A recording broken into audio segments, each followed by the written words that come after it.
Muy bien, sale. Problemas de aprendizaje. Nuestros temas del día de hoy. Origen de los problemas de aprendizaje. Neuropsicología de los trastornos del neurodesarrollo. Wow, esto está... Lo hice lo más condensado, pero entendible posible. Sobre todo, es el que vamos a dedicar un poquito de tiempo. Las discapacidades, las barreras para el aprendizaje y la participación con necesidades educativas especiales y concienciando sobre los problemas de aprendizaje. Ok, entonces vámonos al primero. Citas citables. Ahí esta es una de mi propio acervo, ¿Quién me la quiere leer? Que para un alumno con necesidades educativas especiales, la prioridad es que se sienta incluido, que se sienta parte de su grupo. Lo académico ya vendrá por añadidura. Vale. Esta es una, pues se podría decir una máxima de las que yo he acabado de aterrizar en cuanto al trato con alumnos que tienen problemas de aprendizaje o necesidades educativas especiales o barreras para el aprendizaje y la participación. Ya ven que la terminología en lo que se acaba de definir, si es esto, si es aquello, bla, bla, bla, pero vamos a reducir todo eso pues a los problemas, a los alumnos que tienen problemas para poder desarrollarse bien en el ambiente escolar, ¿no? Independientemente de la terminología y de lo que las altas autoridades en inclusión quieran que utilicemos exactamente, pero vamos a dejarlo ahí. ¿Por qué? Porque esta parte es importante, maestros. ¿Por qué?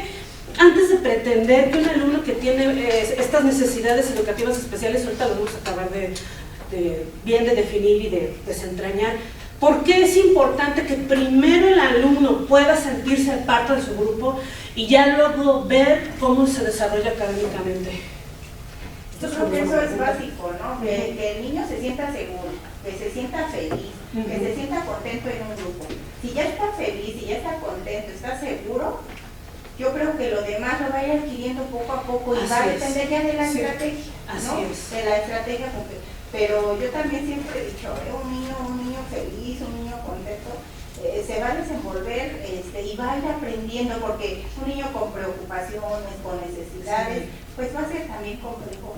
Así es, totalmente, maestra. Sí, yo creo que el aspecto afectivo social en todas las personas, en todos los seres humanos, juega como que la columna vertebral para que tú desarrolles todo lo demás. Esa frase está muy bonita. Gracias. Y esto yo he podido percibir a través de todos estos años con los diferentes alumnos que han tenido situaciones para poder integrarse bien a y de todas las edades, no nada más alumnos de preescolar o de primaria, también esto es a nivel secundaria, a nivel preparatoria y a nivel universidad. Bueno, como dijo la maestra, en todos los niveles de nuestra vida, que todos estas personas desde niños, si no acaban de sentirse bien parte, o sea, yo pertenezco a este equipo. Bueno, yo creo que ni las personas neurotípicas podríamos decir, mi equipo, mi grupo, mi banda de amigos, ¿no? O sea, mis cuates, ¿no? Mis amigos. Hay que tener una conexión con el grupo con el que nos desarrollamos para poder decir, aquí me siento en mi ambiente, ¿no? Como que aquí sí las cosas son para que mi creatividad explote y todo eso. Pues así nuestros niños. ¿Y quién de aquí son maestros de preescolar? Levanten su manita, valientes maestros de preescolar. Exactamente. Aquí quiero puntualizar esta situación, maestras. Muchas gracias por su valentía, maestras. Fíjense, yo creo que las maestras de preescolar tienen doble o triple o cuádruple trabajo, porque los niños de preescolar no les van a decir fácilmente cuáles son las situaciones por las que están pasando. ¿Por qué? Porque no saben expresar. Ajá. A esas edades los niños de preescolar todavía no cuentan con la madurez y sobre todo si son alumnos con necesidades educativas especiales para decirles, ay maestra, es que sabes que esto me pasa, o sabes que y explicarles. Si les van a decir, maestra, fulanita me está pegando, o ese tipo de quejas, ¿no? Que son esas así muy fáciles de que les digan, pero aquí también fíjense que quiero decirles algo muy, muy, muy importante. Y ahí voy otra vez con el ejemplo de mi niño, ¿no? Fíjense que mi niño Rubén, cuando él estaba en preescolar, él pegaba mucho. No, hombre, o sea, se surtía a niños y niñas por igual. Ay, es que es agresivo, es esto, que yo no creo. Pues resulta que hace poco, ya cuando, estoy hablando de ahora que cumplió más o menos 12 años, por fin él tuvo palabras para decirme por qué hacía eso. Hagan de cuenta que mi hijo se puso a confesarme todas sus situaciones. Oye mamá, ¿te acuerdas cuando estaba en segundo de kinder allá en la escuela de Valladolid? Y yo, ¿te acuerdas de cuando estabas en...? Sí, mamá. Había un niño, mamá, que gritaba, ay, mamá, no, o sea, me aturdía mis oídos. Ya ven que les digo niños Asperger. Entonces, ¿cuál es la situación de los niños Asperger? Ajá, toda esa situación. Entonces, maestros de preescolar, si tienen allá sus niños, niñas que son muy agresivos, sin razón aparente, pues podríamos pensar a lo mejor pequeña, y por cierto que para este curso también les traigo su proyecto de intervención, maestros. Son más formas que llenar, ¿eh? Pero miren, por eso les digo, a lo mejor pareciera que es más papelitos, pero miren, estos expedientes yo los veo como las situaciones de los médicos. El médico tiene que tener bien su historial para poder entender todas las situaciones bajo las cuales tiene que practicar con el enfermo, con la enferma, con el paciente. Si no tuviera el expediente con el estudio del, el electrocardiograma, los estudios de laboratorio, la radiografía, no sé qué haría el doctor. No, pues ¿qué le pasa, no? Entonces, si para mi alumno con necesidades educativas especiales, yo le tengo su expediente, cuando menos con su proyecto de intervención, el personalizado, si es que es un alumno con déficit de atención, y para detectar las necesidades educativas especiales, yo creo que con eso ya tiene un fundamento para cualquier situación que se presente después. Ay, es que no sé qué el alumno, no, maestra, directora, supervisor, aquí está su expediente del alumno, yo detecté estas situaciones desde el inicio del ciclo escolar y pues se lo pasé a la dirección, y ya si la dirección no quiso poner manos a la obra, ustedes ya tienen, es más, hasta con esos expedientes, estos formatos, pueden pasar con los padres de familia, ¿no? Mandar llamar al padre de familia y decirle, ¿sabe que mire, he detectado estos detalles con el pequeño, la pequeña? Y con el plan de intervención, este es mi plan de trabajo, señor, señora, ¿no? Y los papás, esta maestra, están bien preparados, ¿no? Que es realmente de lo que se trata esta situación, ¿no? Que no nos agarren en curva, dice por ahí el dicho. Bueno, entonces, vamos a seguirle.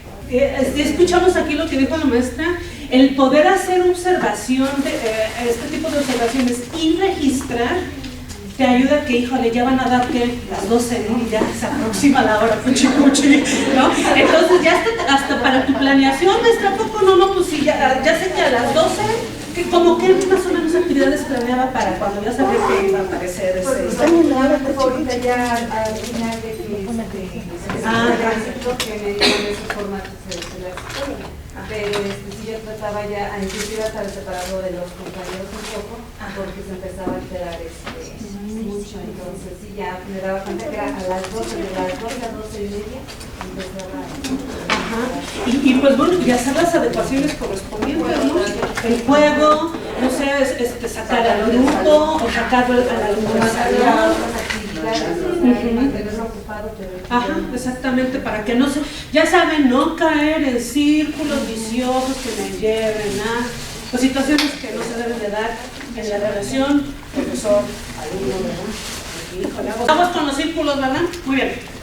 Entonces, pregunta, ¿qué son los problemas de aprendizaje? ¿Qué son? Yo considero que para todo aquello que impida el correcto desarrollo del proceso de enseñanza-aprendizaje. Sí, así en palabras simples y llanas. Les digo, fíjense que a la hora de estar buscando toda la información para el curso, bueno, hay manuales, sendos y raudos manuales con el montón de definiciones, no, pero es que de acuerdo a la posición de la organización, no sé qué, esos son los programas de aprendizaje. Pero de acuerdo al investigador, no sé qué, y bueno, o sea, es lo que les digo, esa parte es la que yo digo, ay, o sea, podemos sintetizar toda esa situación y aterrizar estos eventos a lo que yo estoy viviendo en mi aula, ¿no? El problema de aprendizaje, pues, ¿qué es eso? Sí, muy sencillamente, ¿no? Una situación que no permite que se dé el proceso de enseñanza-aprendizaje con el alumno, como yo quisiera, ¿verdad? Y es ahí donde vienen los cambios que haya que hacer. Bueno, esta es una definición más o menos sintetizada de lo que estuve encontrando. Este manual, Dificultades en el aprendizaje, está ahí, por cierto, entre los documentos que les dejé en el link. Ya saben, está ahí al inicio de la página. Los diferentes problemas que innegablemente posee un alumno y que le causan dificultades para aprender de forma óptima, es decir, con eficacia, en el tiempo establecido y sin el concurso de esfuerzos humanos y materiales extraordinarios. Ajá. Esos vienen siendo los problemas de aprendizaje. Muy bien, vamos a esta pequeña línea de tiempo que les tengo aquí. Fíjense, al principio había pensado yo, no, pero sí, ¿saben por qué? Porque como docentes es necesario entender, número uno, todos los años, décadas que ha llevado llegar a este momento, siglo XXI, año 2019, y ver que han sido prácticamente pasadito de 200 años que se ha iniciado el estudio de estos problemas de aprendizaje. ¿Y cómo se originó? Cuando por fin empezaron por ahí los estudiosos, los neurólogos de aquellos años, a entender de que, caramba, pues a lo mejor algo está en el cerebro. Porque antes de este tiempo, cualquier situación que tuviera que ver con dificultades del habla, de gente con discapacidad, etcétera, ¿a qué estaba atribuido? Dios. Porque tus padres pecaron, por eso naciste sordo, ciego, sin poder caminar, etcétera. Lo que haya salido. Un hijo loco, híjoles, que seguramente cometieron un pecado imperdonable y por eso pues Dios los está castigando, ¿verdad? ¿Y por qué, maestros, por qué es esto tan importante de entender? De que por fin por allá algún investigador dijo, ¿saben que esto no tiene nada que ver con maldiciones divinas? Esto tiene que ver con alguna situación en el cerebro. ¿Por qué? Maestra. Por los prejuicios. Esto fue el inicio de empezar a combatir prejuicios. Estas investigaciones, de veras, ahorita les voy a contar, y no son chistes, son de veras situaciones reales. Bueno, pero antes de ir para allá, estos dos investigadores se consideran pioneros en la investigación de las situaciones cerebrales. Ellos tuvieron que hacer sus primeras disecciones cerebrales, ellos fueron los primeros, y déjenme decirles que antes de ellos, y antes del año 1800, la gente no pensaba que en el cerebro se originaran estas situaciones. ¿Qué se creía que era lo que controlaba el cuerpo? ¿Se recuerdan? El corazón. Eso. No, todo lo que pasa en el cuerpo es por el corazón. En el corazón están los sentimientos, en el corazón está todo. Y pues, júntalo, resulta que no. Todo está en el cerebro. En el cerebro están todas estas situaciones. Entonces, fue por eso que estos atrevidos hombres empezaron a pues sacar de los cerebros a la gente fallecida para poder hacer los estudios.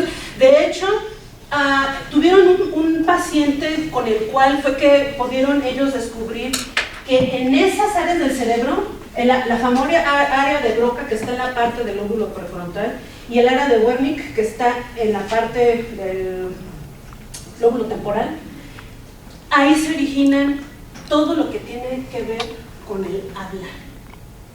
¿Cómo se dieron cuenta de esto? Porque, bueno, analizaron los cerebros de personas que no podían hablar o que tenían problemas para comunicarse, tartamudos, todo este tipo de personas. Ellos analizaban sus cerebros. Moría la persona y venga, a sacarle el cerebro y a verlo con los primeros microscopios que había en aquellos años. Entonces, pues ya casi para finalizar el siglo XIX, bueno, ellos ya tenían localizadas estas situaciones. Por lo que, mira, las personas que no pueden hablar tienen un daño cerebral. Obviamente en aquellos años fue un mega descubrimiento, porque nada tenía que ver con las cuerdas vocales o todo ese tipo de situaciones, ¿no? Desde luego esto dio pie a que se siguiera investigando el cerebro. Como les había dicho la vez pasada, investigar el cerebro, estudiar el cerebro no es algo sencillo. porque no es como, pues vamos a tomarte una biopsia de qué les gusta, de alguna otra parte del cuerpo. No se le puede meter mano al cerebro. Quien llega a hacer operaciones así a nivel neuronal son, bueno, son mega genios, porque tienen que, no sé si han llegado a ver videos, fotografías de ese tipo de operaciones del cerebro, en el que meten unas agujitas tan finas y tienen que tener mucho cuidado, porque si llegaran a irrumpir en alguna conexión neuronal, hasta ahí llegó la persona. Y obviamente este tipo de operaciones se realizan sobre personas que ahora sí que no les queda de otra, ¿no? O es esto, o es ya de plano que tu cerebro, o ya tu condición de vida completamente sea terrible a lo que estás viviendo ahorita, ¿no? Afortunadamente, desde este año 1800 y cacho para acá, ha habido grandes avances, pero todavía hay muchísimo por descubrir. Bueno, entonces, para no hacer el cuento más largo, en estos años fue aquí donde, como ya se tenía esa concepción general del cerebro, de las funciones de los órganos cerebrales, etcétera, pues entonces ya empezaron a diseñarse las pruebas psicométricas. Fueron en estos años. Entonces los neurólogos, los psiquiatras, todos ellos empezaron a diseñar las pruebas psicopedagógicas que ahora conocemos ya de manera ya bien moderna, bien estructurada, ya en la actualidad ayudan bastante, pero aún así, como dijimos, no son contundentes. ¿Por qué? Porque hay varios trastornos que conocemos que están ligados a otros trastornos y la prueba está orientada a descubrir uno solo de ellos y el resto, ¿no? Pues quién sabe. Muy bien, entonces esto se aplica al ámbito educativo. Recordamos a Skinner, a Jean Piaget, a todos ellos que ya aterrizaron todas esas explicaciones de la cognición de los niños, bla, bla, bla, a las situaciones de índole escolar. Y pues bueno, el enfoque, el principal interés en este periodo fue estudiar los procesos de comunicación alterados en la localización de la lesión. Ya entender, bueno, a ver, aquí hay este detalle, aquí hay este otro. En estos años, por fin nace el término de dificultades de aprendizaje. Por fin, en estos años. Con Samuel Kirk. Entonces, ya empiezan a crearse asociaciones, a crear grupos que empiezan a trabajar, al hacer las observaciones sobre las situaciones de aprendizaje, implantarse ya programas en las universidades para poder estudiar las necesidades educativas especiales o los problemas de aprendizaje en aquellos entonces. Los padres de familia, los profesionales empezaron a organizarse para ayudar a todos estos pequeños que no encajaban en el sistema escolar. ¿Por qué? A todos esos pequeños que tienen esas dificultades, ¿por qué no encajaban en el sistema escolar? Pues salían de la norma. Ay, este niño no se sienta, no se calla y no escribe, ¿no? Vamos a pensar, ¿qué otras situaciones? ¿Por qué no encajaban estos alumnos? No aprende. Ya le expliqué varias veces y no le cae el 20, ¿no? Situaciones así. ¿Qué otras cosas? No estábamos capacitados o no se estaba capacitado para dar intervención. Exacto. Era la situación de que no es que de plano yo no sé cómo hacerle. Fue donde empezaron a crearse los centros de atención múltiple o sus equivalentes a lo de ahora. Y bueno, anden en los CAM. No, pues aquí no podemos ir allá a los centros de atención múltiple, ¿no? Pero como dijimos, o las investigaciones han arrojado esos resultados. De cierta forma resultó contraproducente. ¿Por qué creen? ¿Por qué resultó contraproducente el haber creado todas estas organizaciones y que allá se atendiera a esos niños? Pues sí, dio paso a la segregación, desafortunadamente. Como hemos dicho, tuvo sus cosas buenas, desde luego, pero también tuvo estas cosas malas, por las cuales, pues bueno, se supone que hay una, pues cierta interés en que ya no se segregue a los niños y que ya todos se vayan así directos a la escuela, a la escuela normal o a la escuela regular, gracias maestra por el término, a la escuela regular, pero como ya también hemos comentado, ¿verdad? En las escuelas se requiere pues cierta infraestructura, obviamente entrenamiento hacia los docentes, que les ayude, como les dije ya la vez pasada, no a dar terapia, porque obviamente no les vamos a dar terapia a los alumnos, sino saber cómo integrarlos o incluirlos en el aula, porque comentábamos, la integración es, ahí están ya los niños, están adentro de tu aula, pero ¿y ahora qué hago con él, no? Entonces la inclusión tiene que ver con esa transformación total de la forma en la que yo dé la clase para que todos salgan beneficiados, que es ahí donde viene, desde mi muy personal punto de vista, donde viene el conflicto. Híjole, pero es que en la escuela me piden que llene los libros, que llene las libretas, y este niño no puede hacer nada de esto, ¿no? Desde luego, esa es mi apreciación. ¿Alguien si me quiere compartir también su apreciación al respecto? Sí, bueno, comentábamos que sí, yo creo que sí a veces puede existir un retroceso porque los niños que se incluyen en las escuelas pues van adquiriendo tan solo la socialización, ¿no? Con los niños, nosotros ahí tenemos en la escuela un síndrome de Down. Y el niño es muy bueno, muy activo, y como se le ha dado pues seguimiento, digo, a lo mejor no como debería, ¿verdad? Porque pues luego si no estamos capacitados, pues sí se nos dificulta. Pero el niño, por ejemplo, ahorita va a bailar y va a alguna maestra y le dice, oye, porque va a bailar la danza, y le enseña y se pone y le enseña que va a bailar, se sabe los pasos de lo que él va a hacer, y entonces eso es inclusión.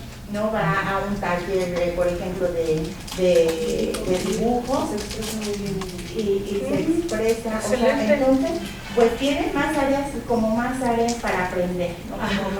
Como un campo más amplio de aprendizaje, a que si van, por ejemplo, a un centro de atención, pues la relación que tiene con otros niños con igual problema, pues igual a veces pudiera generar ese retroceso. Sí, no, y eso es cierto, también las investigaciones han arrojado como resultado que aquellos niños que tienen más o menos un nivel de inteligencia que les permite integrarse o incluirse bien en los grupos regulares, cuando están con los niños de los centros de atención, imitan sus conductas y entonces tienen esos retrocesos, y por eso estas observaciones, que esos niños que ya se quedan en las escuelas regulares, no tienen caso, o sea, porque no tendría ya caso que estén yendo y viniendo, bueno, ya ven que se ocupan esas dinámicas, ¿no? Un rato en la escuela regular y otro rato, o no sé, 2 días a la semana al centro de atención múltiple. Pero realmente, por ese lado, sí se observan esas situaciones, ¿no? De los retrocesos. Y además de que tiene que ver aquí la situación de que los niños van aprendiendo podemos pensar que no, pero sí aprenden lo que se les está enseñando en su salón regular. Si se adapta las exigencias del plan de estudios, los niños sí pueden adquirir los conocimientos en general de lo que están adquiriendo el grupo regular. Sí, maestra. Bueno, en mi escuela, una compañera, es una situación de mi compañera, tuvo este ciclo 2 niños autistas con su wow. Entonces, bueno, el equipo de MAE los vemos una vez al mes, casi, porque el sector es tan grande y hay tantas necesidades que difícilmente pueden recurrir como que 2 veces a tu escuela. Ajá, sí. Una escuela oficial. Entonces, bueno, mi compañera lo que hizo con uno de los niños, no sé yo hasta qué grado puedan estos niños adaptarse muy bien. Uno de ellos asistía de manera regular. Mi compañera probaba una cosa, yo siempre la vi que tenía al niño cerca de ella, porque precisamente le molestaban los ruidos, el contacto con sus compañeros y demás. Entonces ella lo fue pues guiando en este proceso. Ahora tú ves al niño y lo ves como, o sea, no sabes ni quién es. No sabes ni quién es. No. O sea, es muy listo, es muy inteligente en las matemáticas sobre todo.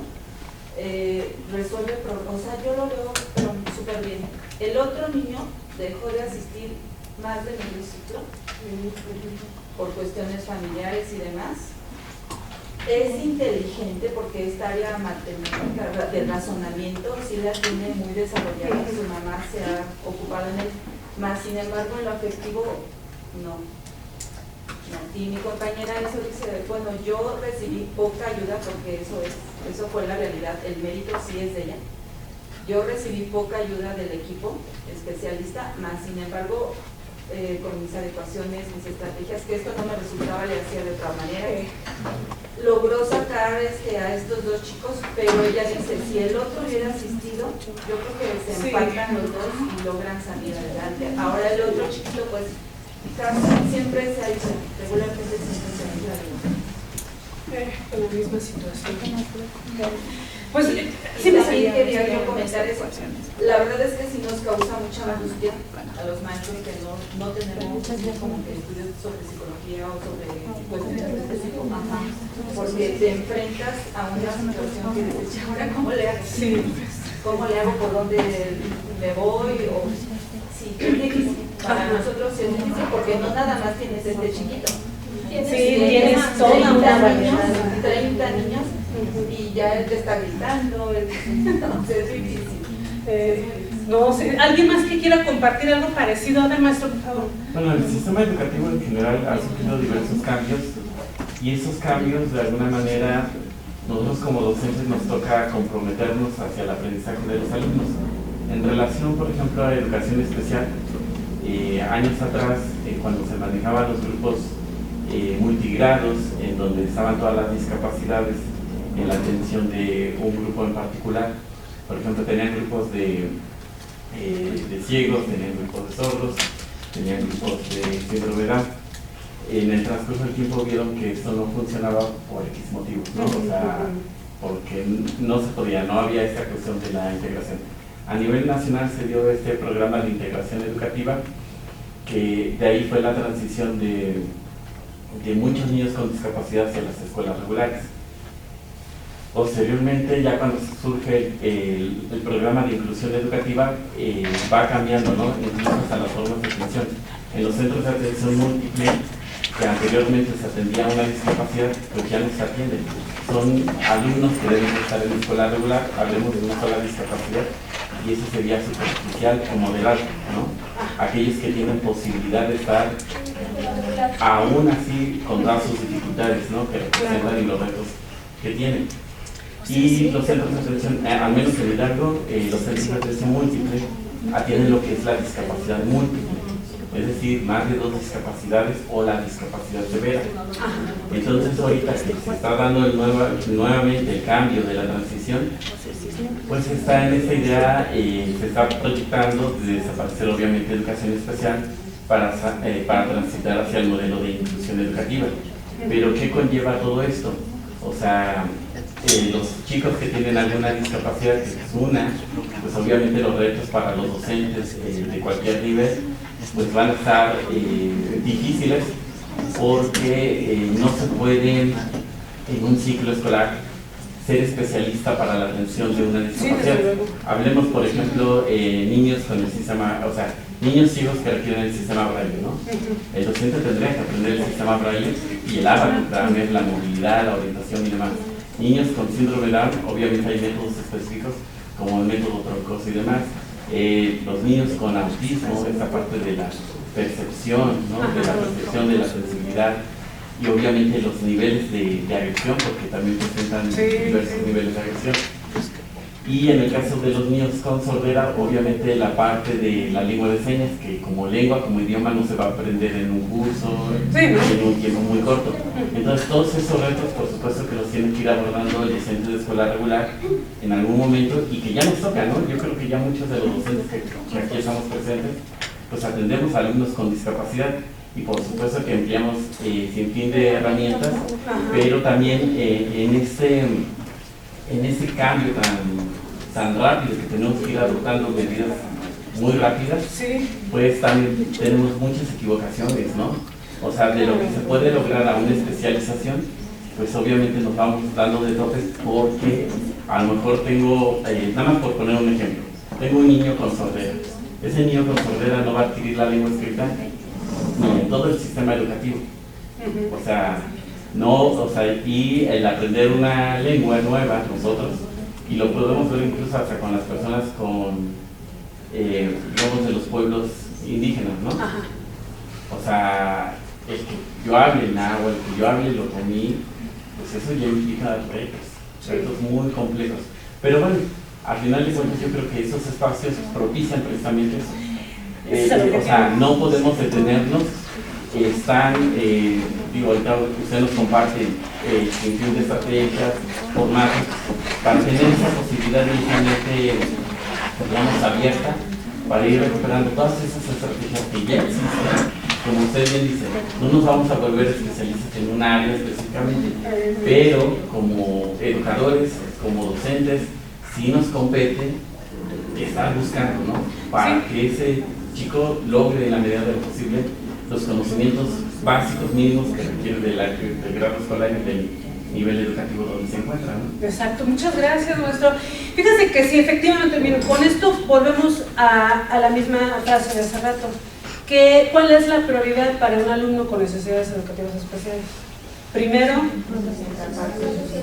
que se sienta parte de mi grupo, que esté feliz, contento con mi grupo. A pesar de la discapacidad, a pesar del trastorno, esa sería nuestra primera prioridad. Que el alumno esté bien, conectar con él, que esté dispuesto a hacer las cosas que se le piden y a pesar de sus limitaciones. Ahora bien, afortunadamente, igual como dice el maestro, todas estas estrategias son para, número uno, ayudarle a ese proceso, y número dos, que aprendan los conocimientos, porque al fin y al cabo, ¿es realmente el conocimiento o la forma en la que va a adquirir los conocimientos? Eso es el objetivo del proceso de enseñanza-aprendizaje. No son en sí los conocimientos, es la forma. ¿Por qué? Pues porque ya cuando termine todo su proceso educativo, las formas que él ocupó, que él aprendió en la escuela, son las que va a ir allá a ocupar para poder generar sus fuentes de ingreso, ¿no? Para que logre su autonomía, para que logre ser independiente, autosuficiente, etcétera. Es como decimos, a lo mejor ahorita ya no nos acordamos exactamente de cuál es la fecha de nacimiento de Benito Juárez, ¿no? Que bueno, si ya como 21 de marzo, es una fiesta nacional, pero ¿es eso lo fundamental? ¿O lo fundamental es saber cuáles fueron los logros que hizo Benito Juárez por los cuales México pues ha logrado avanzar? ¿Qué es realmente lo que importa? Pues conocer qué fue lo que hizo realmente Benito Juárez, ¿no? Entonces, la forma en la que adquiere ese conocimiento es ahí donde se viene todo esto que vamos a seguir viendo ahorita. Es lo que les digo, es ahí luego donde choca el detalle, porque el sistema nos sigue pidiendo libro y libreta, y todos estos niños, la gran mayoría, no va a poder trabajar con libro y libreta. ¿Sí, maestra? Yo tengo una duda. Sí.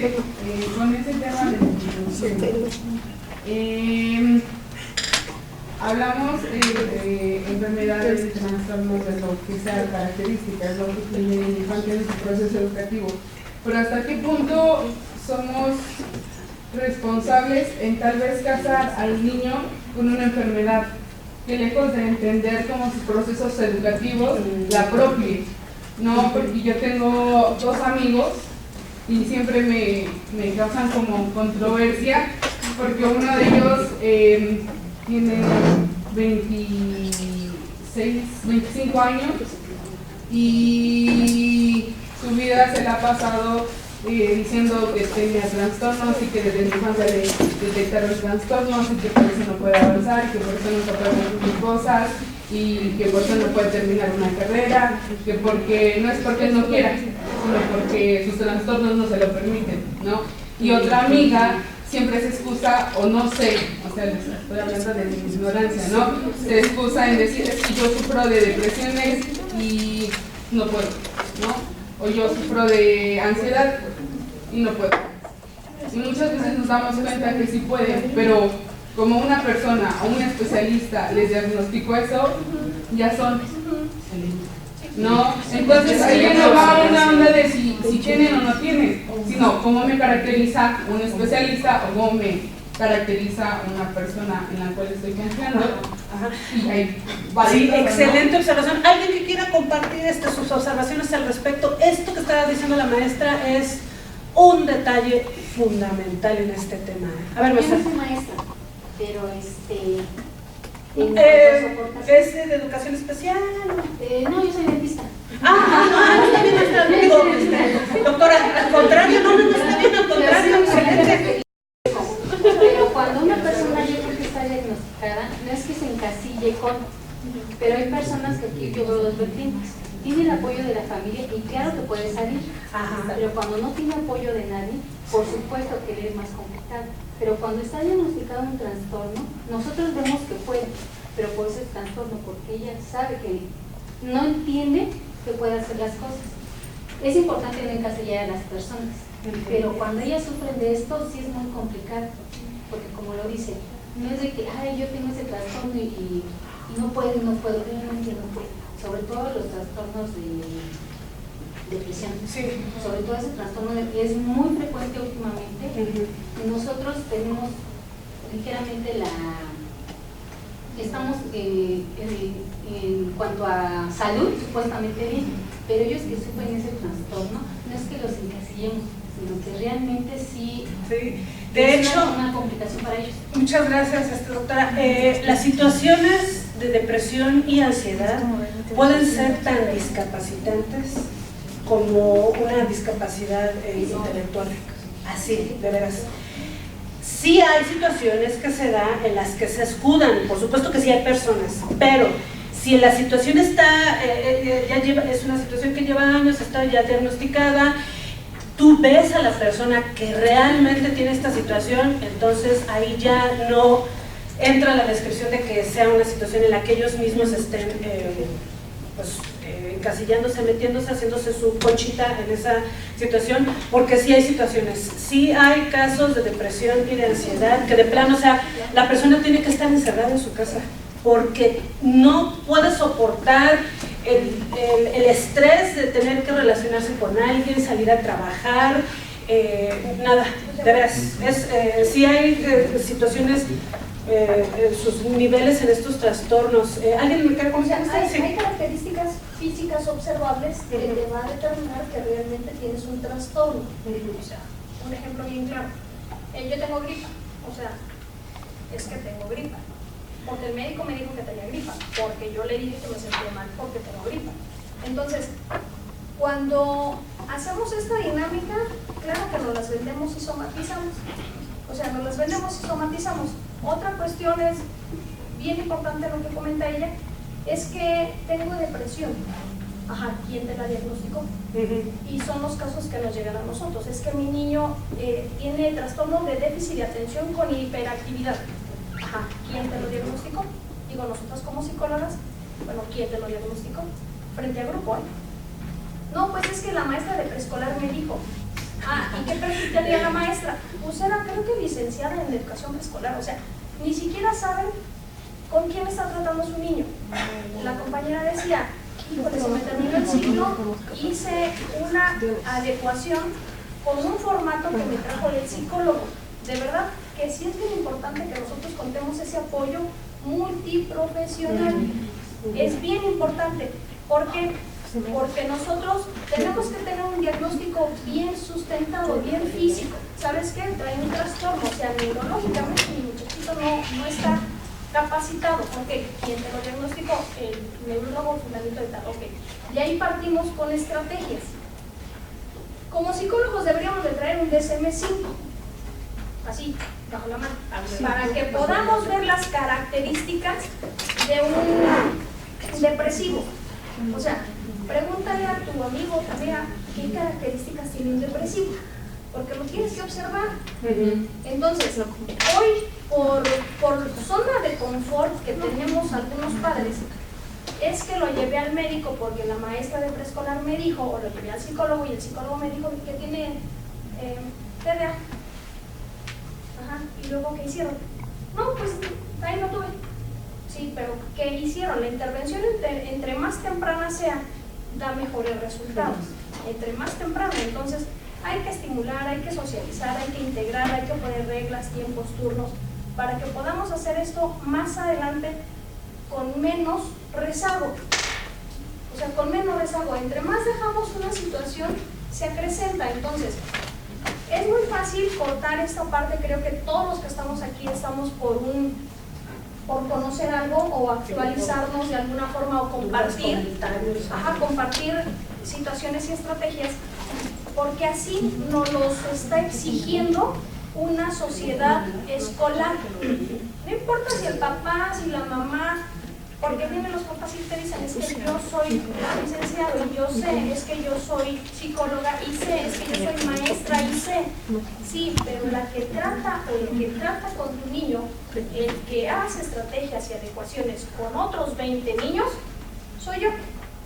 Decías, es que ¿cómo es posible que no entienda a tu niño? Pues sí, pero no nada más tengo a su niño.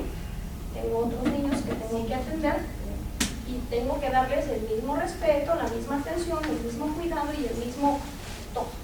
Entonces, sí es muy importante que tengamos bien presente este ámbito multiprofesional y compartir todas estas estrategias para que aprendamos los que estamos aquí, un poquito más, y que lo podamos aterrizar en la escuela, ¿no? Que es, a fin de cuentas, nuestro sujeto de estudio. Nuestro campo de trabajo. Claro, pues bueno, le cambiamos la palabra, nuestro campo de trabajo, y dar un mejor servicio, porque nosotros somos servidores. Desde luego. Entonces, gracias, muchas gracias. Excelente comentario. Y es justamente esto que estamos viendo ya estamos nosotros ya viviendo esta etapa, en la que ya existen leyes de protección y derechos a las personas con discapacidades, que se tienen que integrar diferentes profesionales de diferentes disciplinas para poder darle la atención que se requiere a estas situaciones, ¿no? Ahora ya cambios en los sistemas de clasificación y ubicación de las aulas regulares, han surgido nuevos programas de tratamiento y se utiliza la tecnología informática como métodos de enseñanza. Eso es lo que ya prácticamente estamos viviendo ahorita. Yo me pregunto cómo irán a ser las cosas todavía dentro de 10, 20 años, porque como ya hemos comentado, o sea, esto sigue avanzando y va a seguir avanzando, con y a pesar de todas las trabas que puedan existir, gubernamentales, de falta de, no sé, infraestructura y todo eso, es, como les digo, es la tendencia, y ahí es donde tiene que ir nuestra preparación. Por eso, esta parte del curso es mi concienciación hacia nosotros, de poder entender el origen de todos estos trastornos, discapacidades, para no precisamente acabar etiquetando a los niños, a las niñas, sino nada más para entender el origen de esas situaciones y pues saber mis expectativas, qué es lo que yo puedo esperar de este alumno. Y les digo, y aún sin necesidad de que, me lo tengan que diagnosticar o me tengan que traer toda una papelería para yo poder actuar en el aula, ¿no? Entonces vamos para allá. Esta parte es la que me gusta más, ¿no? Esta introducción viene en uno de los manuales que están ahí en los materiales de consulta. Este manual se llama precisamente así, Neuropsicología de los trastornos del neurodesarrollo, se los mega recomiendo, y nos dice así de manera sintetizada. En algún momento se ha cuestionado el origen constitucional de algunos de estos trastornos. Tengo casos de mamitas que en sus escuelas, trabajadoras sociales, orientadoras, como decía ahorita aquí la maestra, ¿no? Que algunos profesionales que no tienen esta preparación psicológica, no, el niño tiene que hacerlo bien, así como le estamos pidiendo, como lo hacen sus demás compañeros, él también tiene que hacerlo. No hay una comprensión o conocimiento total de estos trastornos. No obstante, la investigación reciente con los adelantos en genética, neuroimagen, estructural y funcional y electrofisiología ha documentado la existencia de diversas anomalías estructurales y funcionales que pueden explicar en alguna medida la sintomatología de cada uno de ellos. Y esto también es el origen, les digo, no nada más de situaciones del neurodesarrollo, sino también de algunas discapacidades, Estos trastornos pueden tener su origen desde la etapa gestacional del desarrollo del sistema nervioso pero su manifestación cognitiva o conductual se hace evidente en etapas más tardías, cuando de acuerdo a las edades clave del desarrollo, se espera que aparezcan o se hayan desarrollado de forma congruente con la edad algunas habilidades y estas no aparecen o lo hacen de forma inapropiada. Muchos de esos trastornos, discapacidades, tienen su origen desde aquí. Y como les digo, ya se ve hasta que están ya en la etapa escolar, ¿no? Y para esto les quiero presentar este pequeño video. Vamos a poner. Este video es los primer mes de la formación del sistema nervioso central en el embrión. Hay aquí una parte muy importante que, pues bueno, la gran mayoría de las personas desconocemos. Sí sabemos que los 3 primeros meses del embarazo son importantísimos, vitales, hay que cuidarse, pero luego no sabemos exactamente por qué hay que poner tanto cuidado en estos 3 meses. Bueno, es que si no te cuidas puede haber malformaciones, etcétera. Pero, ¿por qué? Entonces, vamos a ver cómo se va formando el tubo neuronal, que es lo que le va a dar forma al sistema nervioso central, que es desde el cerebro hasta toda la columna, exactamente. Entonces, vamos para allá.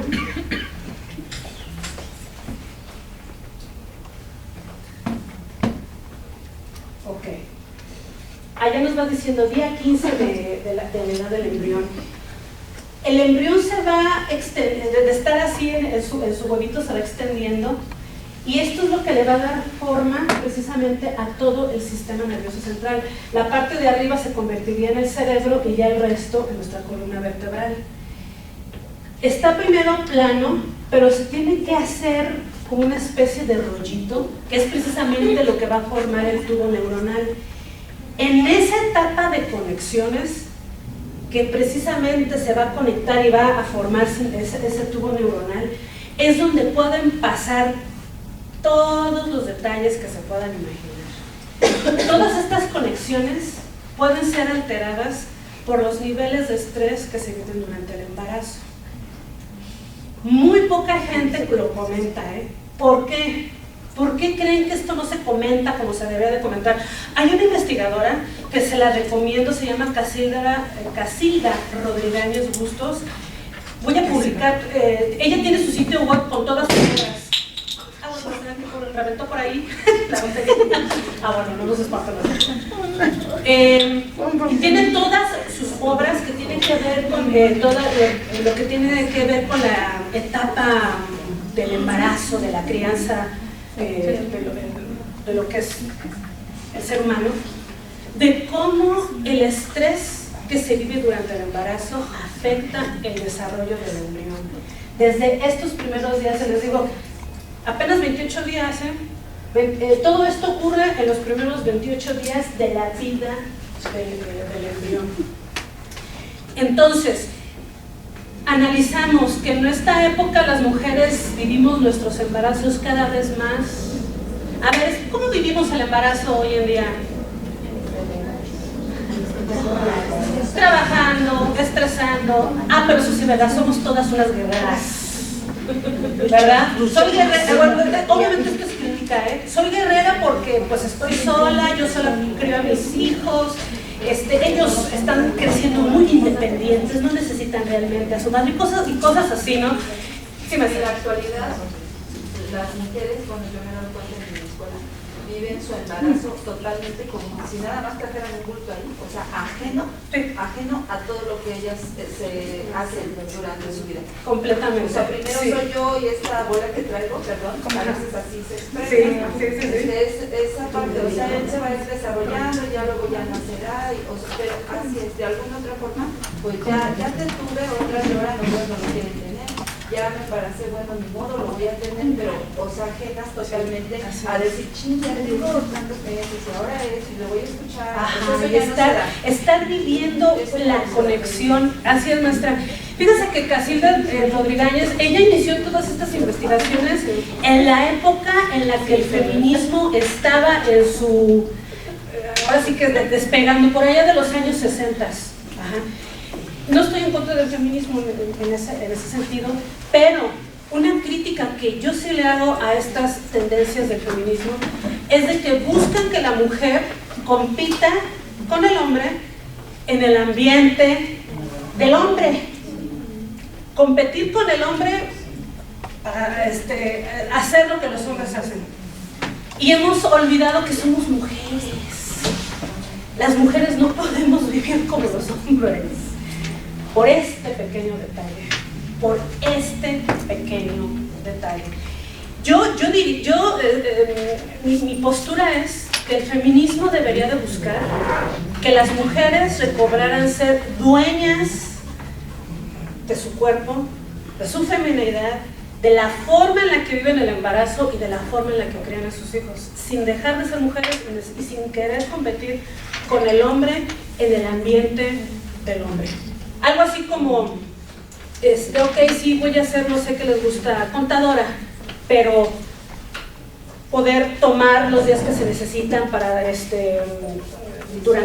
disfrutar del embarazo, tomar los días que se necesitan para disfrutar de la lactancia, ir a las consultas sin estar, híjole trabajo, eso sí y esto es una certeza científica. Las mujeres que hemos trabajado durante la época de los embarazos, nuestros hijos corren el riesgo de estar desarrollando situaciones como estas. ¿Por qué? Por el estrés. El estrés, no hemos querido acabar de aterrizar lo que realmente hace el estrés en la vida. A nosotros nos trae como, ¿cómo se dice? Como pirinolas, ¿no? Para poder rendir, para poder irnos a trabajar, todavía regresar, atender casa, etcétera, ¿no? ¿Por qué? Porque para variar, ¿verdad? Con esta liberación femenina, no nada más ya podemos ir a trabajar, todavía tenemos que hacer todo lo como mujeres, culturalmente se nos ha, ¿verdad? Entonces, ¿qué hace esto sobre todo en aquellas situaciones durante que el embarazo no se está llevando de la forma, vamos a decirle relax, lo más estable emocionalmente posible? Hay este tipo de situaciones. Si ustedes analizan de los niños que tienen con situaciones de trastornos del neurodesarrollo y situaciones así, el porcentaje de que estos niños o estas mamás pasaron un embarazo estresante son muy altos. Más del 90% de los embarazos de niños que tienen ahorita en la actualidad situaciones de este tipo de discapacidades, sus embarazos fueron todo menos placenteros. Yo estoy incluida ahí. Puedo decir que debido a el embarazo precisamente que llevé para mi niño fue de lo más estresante que se puedan imaginar. Y pues obviamente los resultados pues ya se vieron conforme, ¿no? En cambio acá, bueno, les puedo decir, cuando fue el embarazo de mi niña, a todo dar, ¿verdad? Bueno, en fin. Entonces, yo de primera mano sí les puedo decir, ¿no? O sea, hay una diferencia muy grande en dos experiencias que tuve de embarazo. Y les digo, y de los casos que yo voy atendiendo, pues sí, también hay una situación que sí me sorprende. Entonces, porque esto lo hemos venido viendo, ese aumento de las mamás, empezamos a trabajar, ¿no? Sí. Y esa carga. Ajá. Entonces yo como maestra, pues sí me he dado cuenta, ¿no? Sí. De ese gran aumento, que antes era 1, ahora son 2, ahora ya son 4 y cada vez vamos. Y cada ciclo escolar, híjole, ¿qué pasó? ¿De dónde salieron todos estos niños, no? Sí. Nos dice Casilda Rodríguez en este libro que es precisamente debido a la desconexión que hay de la madre con su bebé durante el embarazo, que es el surgimiento de muchos de estos problemas. Hay una desconexión total. Se los recomiendo, por favor, lo voy a publicar en el muro de la página. El libro se llama Represión de la educación materno y la sumisión del Estado inconsciente. No, buenísimo el libro. Pues yo cuando lo leí dije, pues mira, aquí está el porqué. Sí, maestra, perdón, maestra. Sí, no, la semana pasada tuvimos un curso de Lego y el expositor nos mencionaba que nosotros pensamos que hay un trauma a la hora del parto, del trabajo de parto, pero psicológicamente, pero nos mencionaba que hay tres en sí. El primero es la concepción, la aceptación como madre de decir estoy embarazada, ¿no? Es el primer trauma. Y el segundo trauma, esta parte, el segundo es la gestación a la hora de que se va desarrollando dentro, y el tercero pues el trabajo de parto, que por cierto Casilda dice que el trabajo de parto, como lo vivimos las mujeres en esta actualidad, es la cosa más traumática que pueda pasarle a la mujer que está dando a luz y al bebé. ¿Por qué? Porque, ay, que por cierto tengo un video en el canal de YouTube, o sea, ahí enumero todas estas situaciones. Número 1, la posición en la que lo ponen a uno a dar a luz, en contra de la gravedad, ¿no? Las que han estado, o sea, las que no les vayan a obligar a ponerse en esa posición, es contra natura, completamente. La mujer, ¿cómo debe de estar para dar a luz? En cuclillas, así, en cuclillas. Ajá. Y es más fácil porque la gravedad hace que, vámonos, y nada de que estás ahí pues en la plancha esa, y púngele, cuando el canal es así.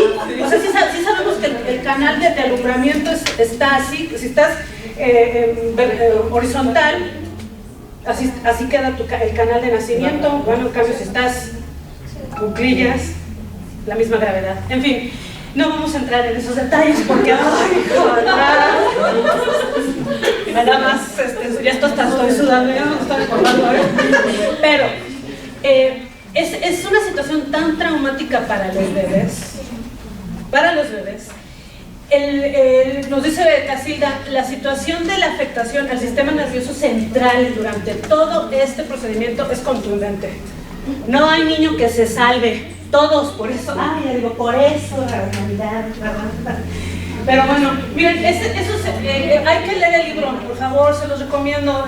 Si ustedes tienen amigas que van a ser mamás o que tienen planeado, pásenles el link. Les digo, Casilda tiene todos sus libros en PDF para que todo el mundo los pueda leer. Recordamos, todavía hace 100, 200 años, ¿quiénes se encargaban de los alumbramientos? Las parteras. El libro se llama Represión del deseo materno y la sumisión del estado inconsciente. Y la autora es Casilda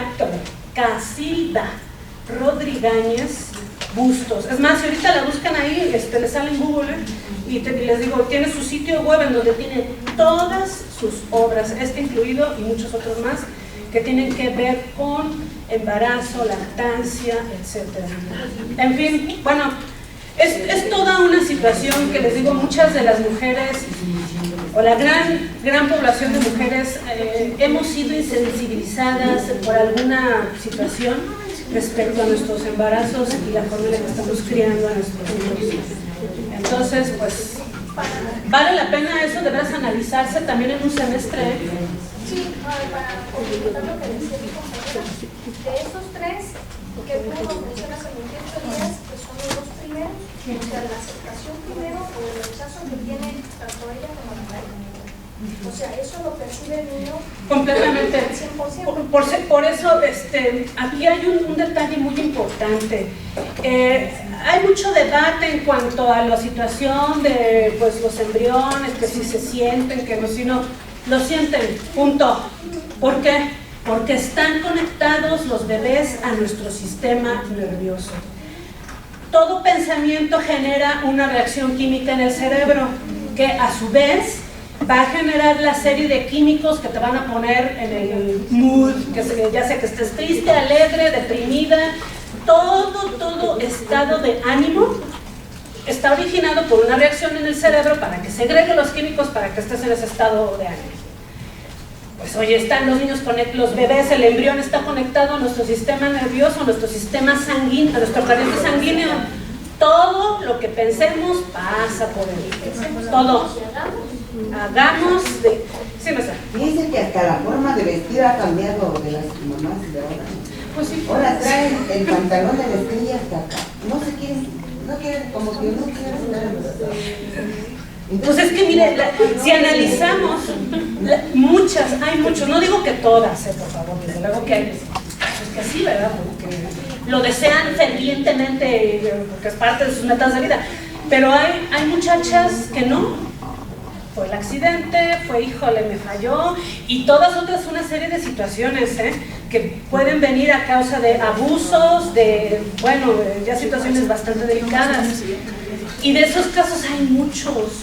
O sea, pensamos luego que nada más ocurre lo que ocurre en nuestro contexto, en nuestro círculo de vida, pero miren, de veras, maestros, maestras, todos ustedes asistentes, hay tantas situaciones que ni nos imaginamos, que no tenemos ni la menor idea de cómo está viviendo cada mamá, cada papá sus situaciones de vida, y eso afecta a los hijos. Y como les digo, y para variar, es en la escuela donde se manifiesta todo. ¿No? Bueno, es en la escuela donde todo se manifiesta. Bueno, en fin, vámonos un poquito más rápido porque a ver qué horas tenemos. Acá, ya. ¿Tan rápido? 6:30? ¿Ya ven? Nada más me pongo a hablar. Bueno, entonces, algunas de esas manifestaciones de esos trastornos del neurodesarrollo, los que ya conocemos el déficit de atención, y algunos otros que se manifiestan y luego uno ni en cuenta, pensamos que, es que no quiere hablar, porque no quiere, está muy consentido, o la forma en la que habla es que lo han de tener muy consentido en su casa, ¿no? Cosas así, que tienen que ver, trastornos específicos del aprendizaje. Y aquí pero ¿por qué exactamente tiene que ser en la lectura y en las matemáticas? ¿Por qué?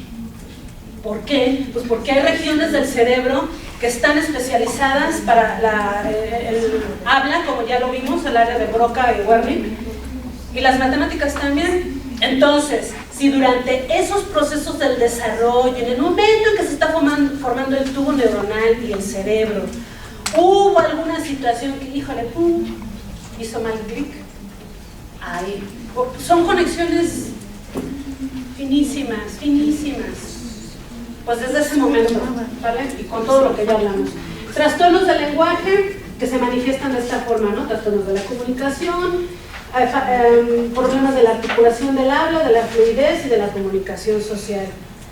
Como niños, ¿no? Los autistas, Asperger, que no tienen la habilidad para poder comunicarse contigo. ¿Cómo estás? Buenas tardes. No, ellos van al grano, lo que te dicen, ¿quién es tú? Y piensan, qué niños tan alejados, ¿no? O como yo, ¿no? Que me pasa, hijo, saludas cuando lleguemos, Sí, mamá. Y pasa mi hijo y ya al final, hijo, te dije que saludaras, es que se me olvidó. Y bueno, iban a decir, o sea, toda la vida, ¿no? Toda la vida le digo a Chaparro, cuando lleguemos saludas, O sea, no es una cosa en la que ellos estén pensando, su cerebro no trabaja de esa forma. Fíjense que por algo circula mucho una fotografía, un meme, ¿no? Que dicen, papitos, enseñen a sus hijos a saludar porque, qué feos se ven, que no sé qué, que bla. Le digo, híjole, si supieran cuántas veces. Y le digo a mi hijo, saludas a tus abuelitos cuando lleguemos a la casa, Y pues, ¿qué hace mi hijo? Hola, Rubén, y ya más bien son la familia los que van y los saludan, bien. O sea, no hay esas expresiones. Les digo, para muchas personas es muy difícil de comprender esa situación. Este tipo de personas no tienen expresiones, así como, vas, saludas, hola, fulanito, y mi hijo, no lo entendemos y pensamos, como maestros, si nosotros se nos llega a presentar un muchachito, muchachita así en el salón, ¿qué es lo que vamos a hacer? Bueno, pues número uno, ¿verdad? No pensar que está mal educado. Vamos a pensar que quizás hay alguna situación por ahí, no precisamente decir, es autista, no, o sea, tampoco, ¿verdad? Sino esto, con esto, yo le estoy dando base a las observaciones que tengo que hacer para saber cómo aproximarme a mis alumnos, ¿verdad? Bueno, que no lo voy a presionar para que me salude. Sí, maestra. También en un curso nos decía un doctor que hay que actuar, que hagamos que los niños actúen, pero en el inconsciente, ¿no? Muchas cosas en el inconsciente, como son los ejemplos, cómo es la música, cómo es, o sea, que le demos esos estímulos para que actúen en el inconsciente, ¿no? Ajá. Entonces, muchas cosas, dice, porque si tú le dices, pues no lo va a hacer, si tú platicas con él, no lo va a hacer, ¿por qué? Porque no está en ese nivel de comprensión, de entendimiento. Sí. Pero si tú le actúas por el inconsciente, el niño lo va a hacer. Si pones un juego de respeto de reglas, pues el niño va a respetar reglas, ¿no? Todas esas cosas que a veces nosotros no, pero ya platiqué con él como 20 veces y no me entiende. Entonces que no platique, simplemente busque estrategias para actuar en el inconsciente. Exacto, con este tipo de alumnos, o sea, como les decía desde el primer curso, el estar bla, bla, bla, bla, tiempo perdido es más, ni lo hagan. Muy bien, ok, que lo que estamos también hablando de trastornos del espectro autista, la forma de comunicación e interacción social, lo que estamos comentando, patrón de intereses, actividades, etcétera. Discapacidad intelectual, bueno, pues esto es muy evidente, pues son niños que no tienen las habilidades intelectuales, limitación en el funcionamiento intelectual que provoca alteraciones en la funcionalidad y en el comportamiento adaptativo, ¿no? Son niños que dependen mucho de que se les esté ayudando o asistiendo. Y trastornos motores, presencia de algún déficit en el desarrollo de las habilidades motrices o la aparición de movimientos estereotipados, ¿no? Niños que se mueven así o cosas así, ¿no? O como les digo, mi niño, ¿no? Siempre está con sus manos así, él no anda así, pues siempre está con sus manos. Entonces no bracea al caminar, todo ese tipo de cosas. ¿Por qué? Porque a la hora de que vayan a poner el bailable, ¿qué es lo que va a pasar con estos alumnos, maestros, maestras? Va a ser muy complicado para ellos. Recuerdo por ahí una compañera de trabajo que tuve, ¿no? Que a la hora de querer motivar a sus alumnos a que bailaran el bailable, era una maestra de sexto año. ¡Ay, es que tienes 2 pies izquierdos!, ¿no? Nos acordamos de todo ese tipo de expresiones, lo bien que les va a hacer a los alumnos, los va a motivar, o sea, completamente va a ser una situación. Ay, no, sí, maestra, sí tengo 2 pies izquierdos, ahorita me voy a poner a bailar bien. ¿Qué va a pasar con esos alumnos, maestros, maestras? No, pues menos. Todo ese tipo de comentarios, de expresiones en las que se les está como que señalando precisamente la situación en la que están fallando, pues va a ser muy complicado. ¿En qué otra forma se manifiestan esos trastornos motores? Al caminar. Ajá. Son niños, niñas que seguidos están tropezando, seguidos están cayendo, chocan con... Ajá, exacto. Son los clásicos que tiran el vaso de la mesa, el plato, híjoles, que porque es que no me di cuenta. Esos reflejos que nosotros tenemos, que poseemos de que calculo mis distancias así de puro reflejo, ellos no los tienen, por eso es muy común que tengan este tipo de detalles. Bueno, vamos a hacer nuestra última actividad del momento. Todas estas que acabamos de ver, ahorita me regreso, la van por equipos, la vamos a describir. ¿Cómo la voy a describir? Ejemplo, a ver esta con trastornos motores. Seguro que hemos tenido algún alumno que ha tenido algún detalle así. Entonces, fulanito no se puede atar las agujetas, cuando se quiere sentar en su banca, seguido se cae porque no le calcula, en lugar de poner las 2, pone una o media, cosas así, ¿sale?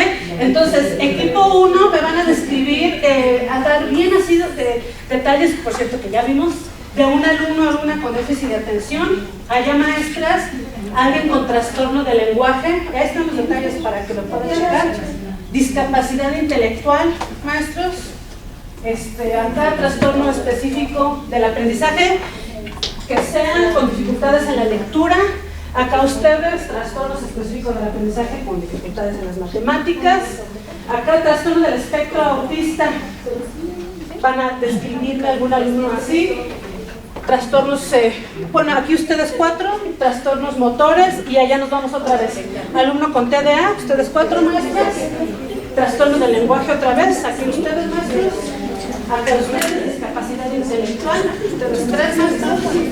A ustedes,